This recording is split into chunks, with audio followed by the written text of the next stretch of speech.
Hi everyone, welcome to the Highlights from Ukraine podcast, your daily audio summary of the latest news reported in the Ukrainian media. My name is Artem, and here is the news.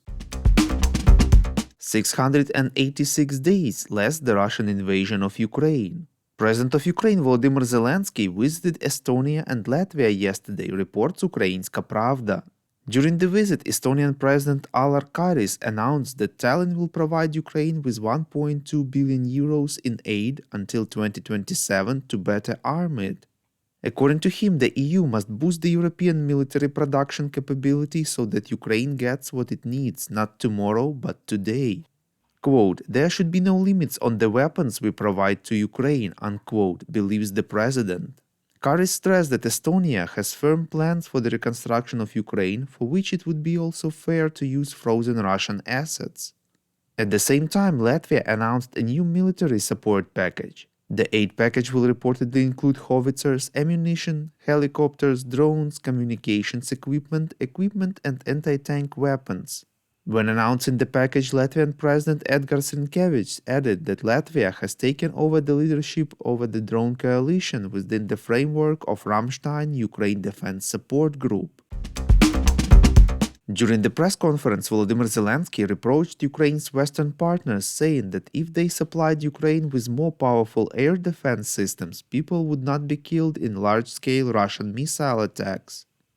Quote, "How can you live and sleep peacefully when you realize that you have dozens of these systems, and if you supplied Ukraine with 7 systems today, people in Kharkiv, Kherson and Odessa would not be killed?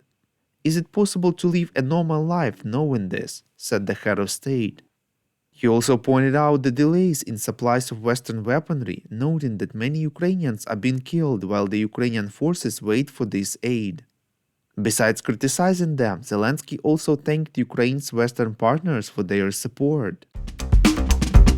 The president explained that Ukraine's forces had no major achievements at the front because the Russians controlled the sky. According to him, if Ukraine had enough air defense, then it would destroy their aircraft.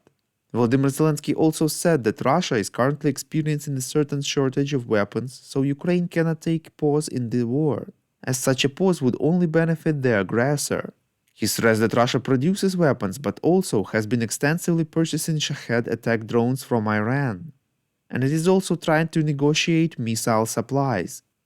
It is no coincidence that Russia has already received more than 1 million artillery shells from North Korea as well as some missiles.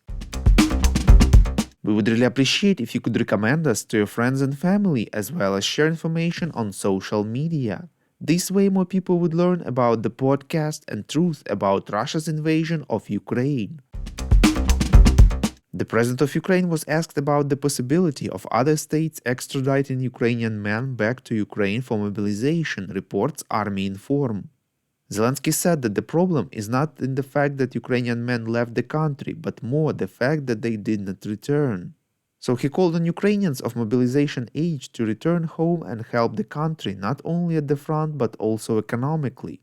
The head of state reminded that 6 to 8 taxpayers work to generate enough taxes for one military man, so being in Ukraine and paying taxes also means defending the state. Quote, "But if you are abroad and you are of mobilization age and you are not at the front and you do not pay taxes and you left illegally, then there are questions. If we want to save Ukraine, then everyone must understand either we help or we don't. Either we are citizens who are at the front or we are citizens who work. Because there will be no money for the military, there will be no one to fight. Such are the rules of life," unquote, he said. Yesterday, head of the Servant of the People Parliament faction MP David Arahamian announced that Parliament will return the draft law on improving mobilization back to the cabinet for review and finalization, reports Forbes Ukraine.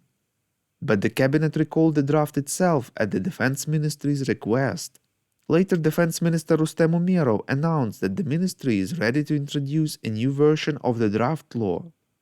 He said that his team had already prepared a new version of the draft law, taking into account all the proposals agreed with MPs at meetings in the parliament. Umerov stressed the need to approve the new law, as soldiers should be given the opportunity to rest. He believes that the issues of mobilization, military registration, and rotations, which are critically important for the state, became politicized and slowed down, which is unacceptable in times of great war. Thank you for listening to the Highlights from Ukraine podcast. We're a commercial initiative of just two people and we need your help to grow. Share information about the podcast, rate us in the app, subscribe to our Patreon. With your support, we're getting better.